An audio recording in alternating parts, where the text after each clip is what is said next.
பின்பு அவர் அவர்களை நோக்கி, நீங்கள் உலகமெங்கும் போய் சர்வ சிருஷ்டிக்கும் சுவிசேஷத்தை பிரசங்கியுங்கள். மார்க்கு 16ஆம் அதிகாரம் வசனங்கள் 15 முதல் 20 வரை. பின்பு அவர் அவர்களை நோக்கி, நீங்கள் உலகமெங்கும் போய் சர்வ சிருஷ்டிக்கும் சுவிசேஷத்தை பிரசங்கியுங்கள். விசுவாசமுள்ளவனாகி ஞானஸ்நானம் பெற்றவன் ரட்சிக்கப்படுவான்.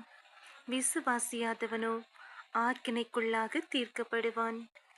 விசுவாசிக்கிறவர்களால் நடக்கும் அடையாளங்களாவன: என் நாமத்தினாலே பிசாசுகளை துரத்துவார்கள், நவமான பாஷைகளை பேசுவார்கள், சர்ப்பங்களை எடுப்பார்கள், சாவுக்கேதுவான யாதொன்றை குடித்தாலும் அது அவர்களை சேதப்படுத்தாது, வியாதியஸ்தர் மேல் கைகளை வைப்பார்கள், அப்பொழுது அவர்கள் சொஸ்தமாவார்கள் என்றார்.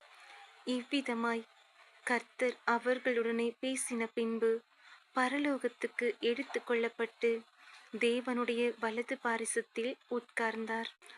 அவர்கள் புறப்பட்டு போய் எங்கும் பிரசங்கம் பண்ணினார்கள்.